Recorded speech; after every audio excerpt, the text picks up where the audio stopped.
City News is brought to you by East Brewster Lawyers Rotorua, celebrating 100 years of legal excellence and innovation.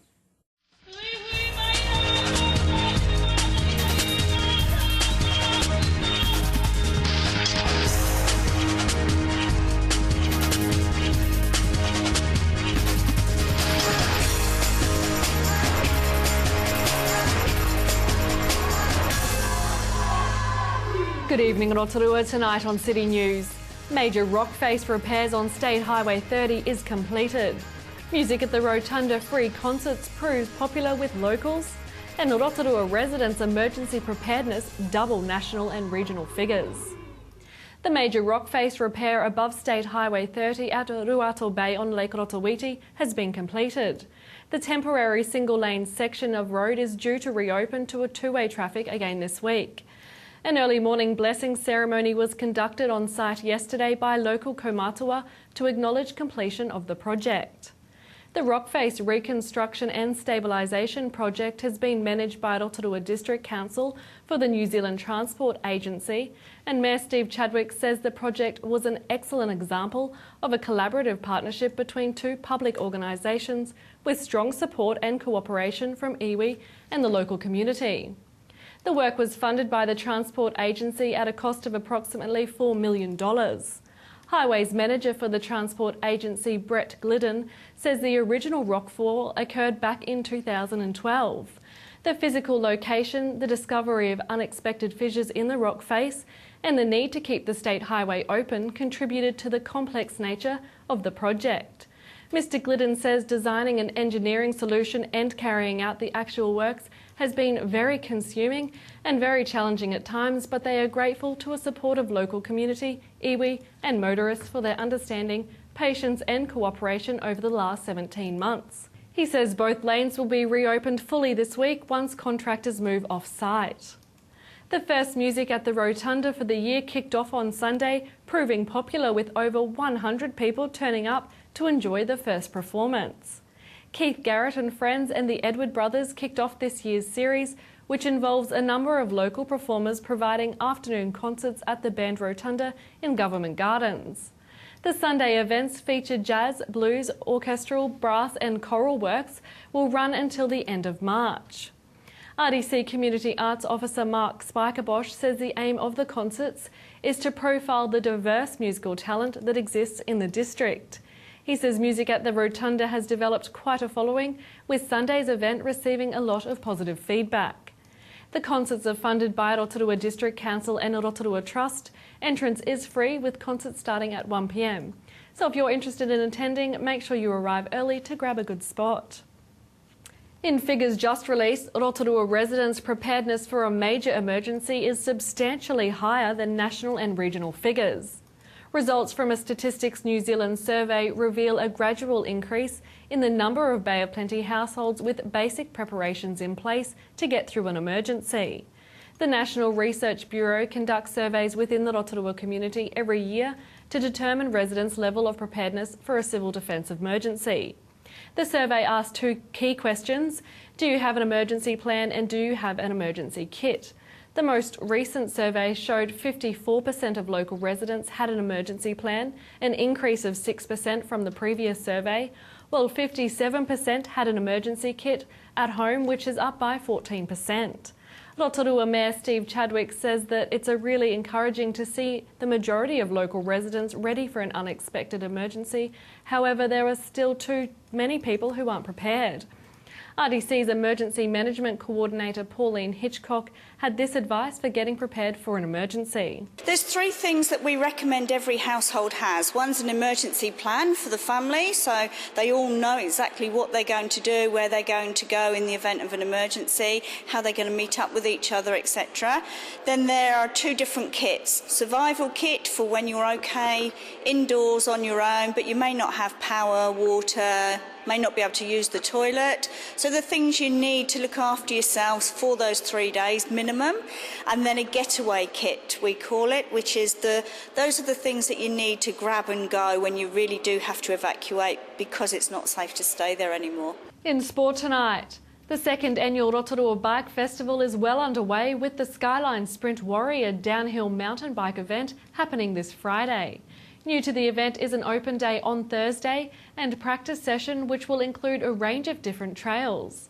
Organiser Tuck Mutu says the open day will provide a chance for those racing the Warrior the next day to get an early look at the race course and for other riders to sample some of the other trails that expert builders Empire of Dirt have constructed at the Skyline Gravity Park. For more information on the Bike Festival, visit rotoruabikefestival.com. To your weather update now. Tonight, fine spells with humid northeasterlies and an overnight low of 16. Tomorrow, Wednesday, drizzle at times with easterlies, a high of 24 and a low of 16. And looking out to Thursday, mostly cloudy with drizzle at times, northeasterlies, a high of 25 and a low of 17. And the marine forecast for Lake Rotorua, variable 5 knots, northeast 10 knots developing for a time in the afternoon and evening, with waves less than half a metre, and it will be fine apart from some morning cloud and evening cloud. Remember, for program listings and to upload your videos, check out our website tvrotorua.co.nz, or you can look us up on Facebook. Still to come tonight on City News, we find out all about the Cuban Festival with organiser Lisa Kohunui. We're at Te Papatokoro with Steve Timoni to hear about the Te Arawa Games. And the 2013 TUI Award winners Delaney Davidson and Marlon Williams tells us all about their music.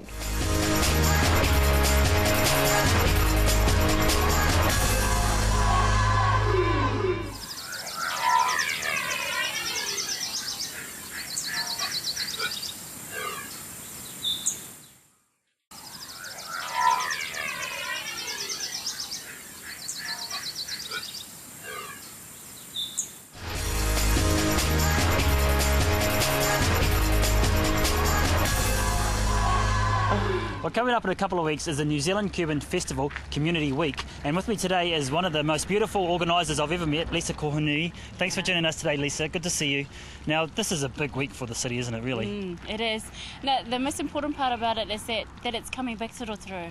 I don't know if you know, quite a while back there used to be a thing called Jambalaya. So Jambalaya, it kind of split, and it kind of, the salsa team went off doing their own thing, and they went another branch of that. So the Cuban Festival in itself, it's traditional, it's earthy, and it's really exciting. Now, I remember at Jambalaya, you used to go to workshops and learn how to dance, and then they had the festival down the street and people used to do that as well. So are you guys sort of doing something similar? Yeah, definitely. Just not the street party, not for this year, definitely for next year, but workshops. We've got workshops starting from 10 on a Saturday, working its way up for the night to the showcase, and then we've got the artists coming from all over the world. Now, you start on the 22nd, Yes. but that's not the start of the actual week, though, is it? It's the start of the week of the free community week, so anyone can come in and join in and have a little kani with us. Yeah, nice. Now, when you say workshops, is it specifically for people to learn how to dance Cuban style? Yeah, definitely. So we cater to different levels of that dance. So we have beginners right through to advanced. So everyone can come in, and we've got different prices for each part as well. Now, when you say prizes, you got to tell us what they are, because Of course. that's half the reason people go sometimes. Well, each price in itself, I mean, I highly promote the whole festival in itself, and right now it's about 220. Don't quote me on that. You must go to www.nzcubanfestival.co.nz. Yeah, so, but $25 for the showcase, and most importantly, anyone under 12 years of age, it's free. So people can bring their whānau members in, and then the teenagers 12 and up is $10. Now, obviously, there's different events happening during the week, so just share with the audience at home, because there's about 5, isn't there? Yeah, so definitely. it's going to be a busy week. Yeah, so the first one is the 22nd at 8th Street, where everyone just has a tutu, so they come in, enjoy themselves with the dancers there, and then we just kind of mingle in, do a few demonstrations, as well as do a bit of an introduction course. So yes, it's out in public, so if you're a little bit whakamā, kei te pai, don't worry about it, and just come and join us. Then the next one is on the 24th, here at Rave, just behind us, and then that's from 6 to 7. And that's all free, introduction, beginners, salsa steps that we will do soon. How hard is salsa to learn, Lisa? Not very hard. If you can walk, you can salsa. There's hope for me yet. Now, you also got an event at City Focus as well. Yeah, so we have our lunchtime sessions. It's going to kick off at 11:45. Again, free demonstrations, free workshop, and it's learning your basic step or footwork in salsa. And then that will go for a good hour and a half. Are you expecting many people to come down, Lisa? We want lots of people to come down. What about last year at the Cuban Festival? Did you have many response from the public then? Oh, okay. So again, this New Zealand Cuban Festival is made up of a trust this year. As mentioned before, it was World Salsa Tours, but now it's a trust. There's about 7 of us on the trust and 3 Cubans that are attached to that trust.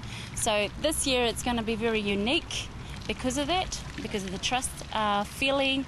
More heads kind of makes the Cuban Festival a little bit more, I don't know, exciting. Yeah. But the city focus, going back to that, again starting at 11:45, and then people get to experience it, and that's from the 24th right through to the 25th. And then we've got the night market on the 27th. Yeah, that's going to be exciting. Oh, that's going to be rocking, because all the artists from overseas come. So we've got 5 Cubans coming, and then we've got the Australian teams coming in, which is A Contra. We've got Cuban Groove here from New Zealand, and again ourselves here in Rotorua. Now, I find it really interesting that you've got, Cubans, Indigenous people on the trust, so you're actually getting, real people in there to help you organise this sort of thing. Yeah, definitely. So that, again, it's a unique sort of movement for Aotearoa and as well as us. We need to be guided by them. It's their culture, so we cannot claim it whatsoever. So it's all about celebrating them in our country. Yes, definitely, definitely. And most exciting part about it, on the Saturday of the 1st of March, we've got the ambassadors coming from Wellington. So the Cuban ambassadors will be here, meeting with Steve Chadwick. Cool. So it's good that Mia's involved. Now, for your lucky viewers at home, Lisa and I are going to have a few dance steps, so you're going to teach me a few things. Yeah, that's right. Shall we do it? Yes.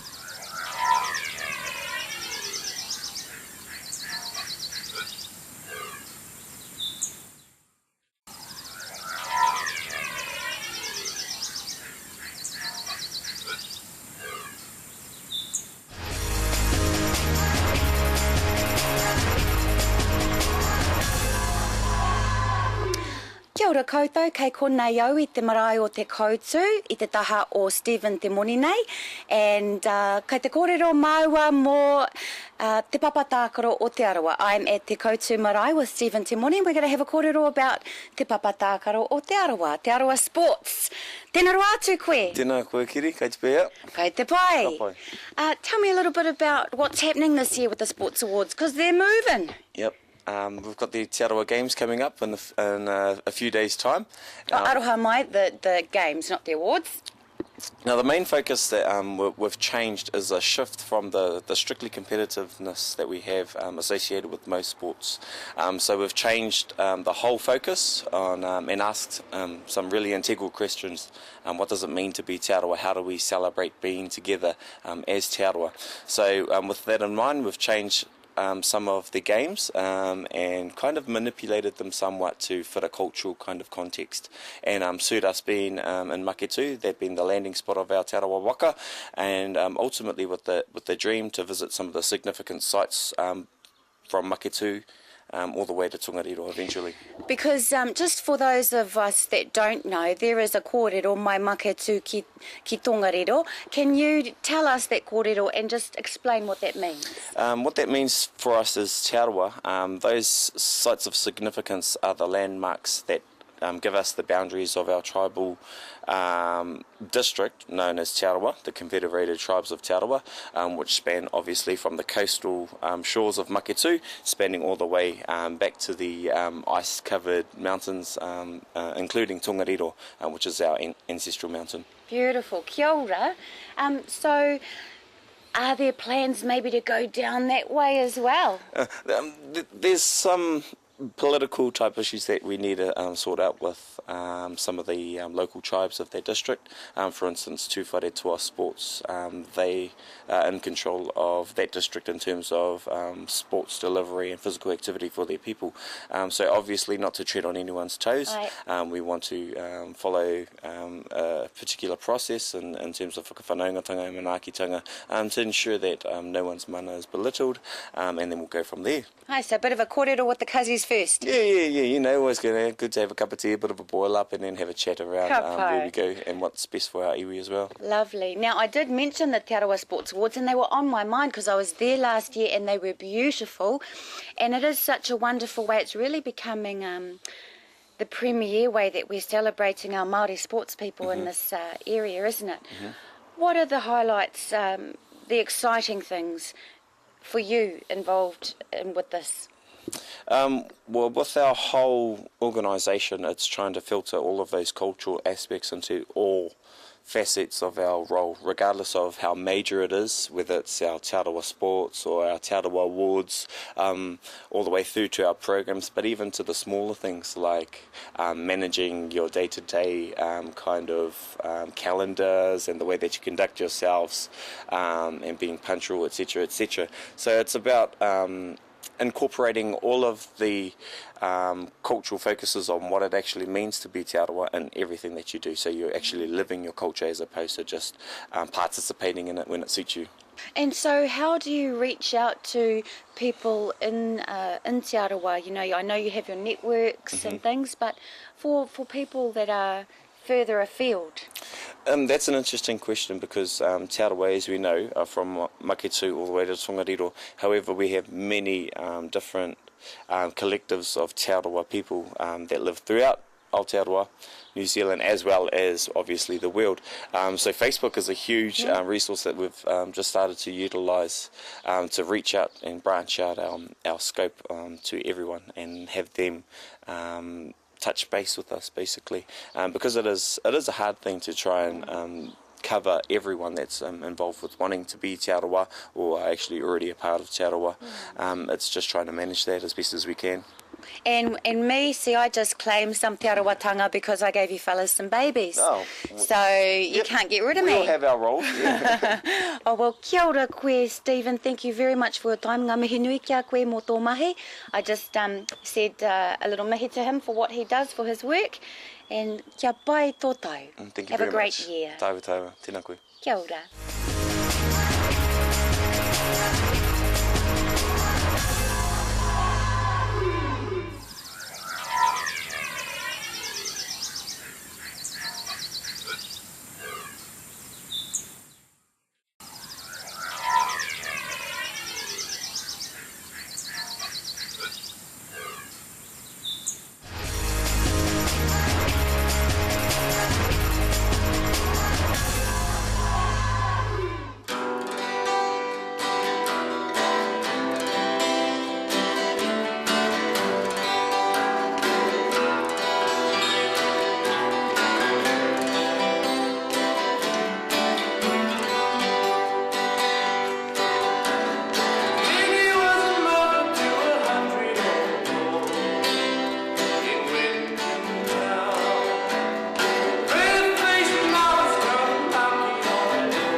Very lucky to be doing this interview. I'm in the tea rooms and the acoustics is amazing, and it's a good thing that it's amazing because it makes these two gentlemen sound even better than they already do, which is pretty good enough to win a TUI award. Well, kia ora guys. Kia ora. Kia ora, I'll let you both introduce yourselves. My name's Marlon Williams from Littleton down south, and I've been playing country music for a long time. Well, a wee while. For a long time? Yeah, long time. How old are you? 23. 23, that's a long time. I've been It's a long time. And how about you? My name's Delaney Davidson and I'm also 23 and I've been playing country music for a while too.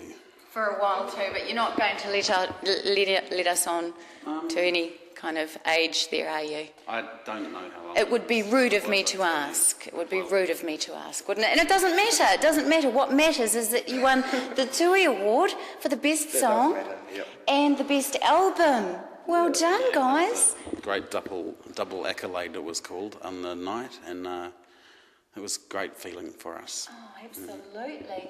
How long had you been aiming for that kind of recognition for your music? Well, we never really did. It just somehow got that. So it was like an extra bonus for us, and felt like we could put that music to rest in a way. And keep moving forward into other things. Nice. And so what was the song, just to resurrect that song just for a minute, because we're very interested in it, because it's, you guys topped the nation. What was the song about, and what was the inspiration? It's a pretty dark song. It's called Blood Letter. Right. And it's about a man. It's sort of got a few classic country tropes, and it's about a man who takes his young bride up into the mountains to try and build this life for her, but everything goes wrong, and it's just him trying to come to terms with what's happened, basically. Country music, I found, sometimes can be a little bit unusual like that. Like I backed out of the driveway and I hit the dog. Really quite blue kind of themes. It's often about the heart and people trying to deal with sorrow and heartbreak, and usually that's the reason you want to write a song. There's not many people who, when they're having a really good time, feel the need to express that.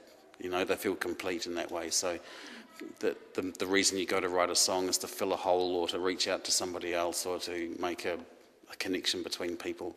And that is definitely those themes. Other times people need the connection with somebody. They need to feel somebody else has gone through that experience, or has a sympathetic ear, or that guy's got it way worse than I'll ever have. So it's all about relief in a way. That is so true. I think all music deals with those emotions, but country does it in such a simple, plain speaking kind of way. It doesn't really through the stories. That's how those feelings get across. So how did you guys meet?